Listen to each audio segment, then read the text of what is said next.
Muy buenas noches. Yo soy Alejandro Bravo Torres y soy estudiante de la licenciatura en Ciencias Políticas y Administración Pública en la Facultad de Ciencias Políticas y Sociales de la Universidad Nacional Autónoma de México.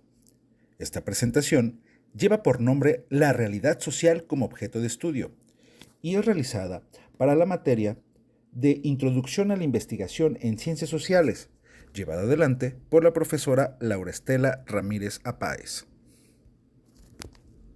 Estudiar los diferentes aspectos, dimensiones, problemas o fenómenos se puede realizar desde las distintas disciplinas de las ciencias sociales, como lo son la sociología, la ciencia política, las relaciones internacionales, la economía, la comunicación, la demografía, la historia, la antropología, entre otras. ¿Cómo estudiar fenómenos tan complejos que se viven en la segunda década del siglo XXI? Al referirse a la migración, por ejemplo, Arjona y Checa, en 1998, señalan que sería un error pretender comprender que todas las personas salen de sus casas o países exclusivamente por razones o factores económicos, o por sequías. También influyen las dictaduras y persecuciones políticas, la falta de libertad religiosa y de pensamiento, y otras muchas razones personales, entre otros. Los seres humanos en sociedad son individuos que actúan con una autonomía que no se disuelve por la realidad que la componen las estructuras sociales, porque éstas constituyen el marco de acción donde se desenvuelven los sujetos dotados de capacidad de gestión. De esta forma, los individuos desarrollan en su cotidianidad hechos y acciones que les permiten construir un conocimiento social basado en acciones colectivas que se producen y se reproducen con las intenciones adquiridas e incorporadas por personas, con el conocimiento de la realidad social en el proceso de socialización. La realidad social es la suma de los fenómenos que se presentan, ya sean políticos, sociales, económicos, culturales o como los que enfrenta la humanidad cuando una epidemia o pandemia impacta todas las actividades. No obstante, el conocerla está sujeto al conocimiento de esta realidad y se sufren limitaciones porque no existe un conocimiento explicativo que lo abarque todo. No es posible describir, interpretar y comprender la totalidad de la realidad social.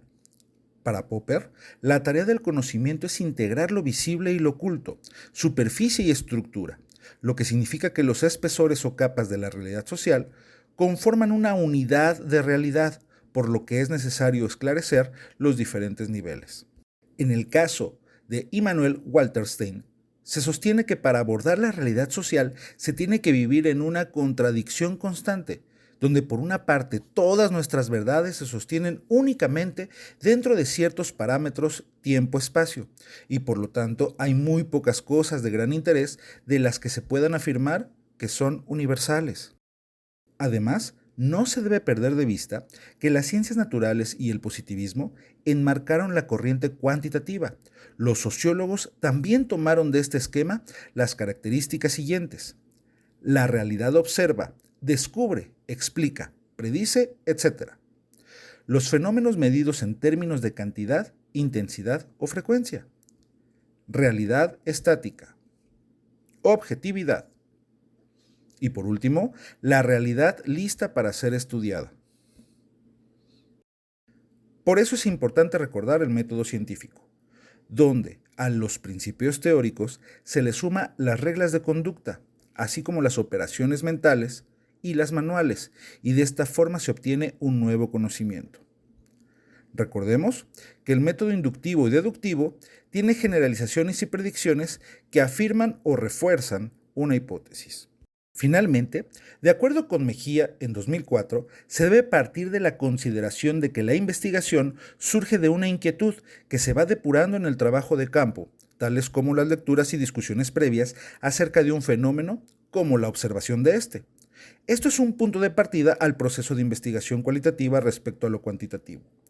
El enfoque cualitativo señala que la teoría se va construyendo, se puede prescindir de la hipótesis o dejarla como un referente, no a comprobar, sino a provocar la teorización posterior. Agradezco mucho el favor de su atención. Espero vernos pronto. Muchas gracias por ver este video. Muy buenas noches.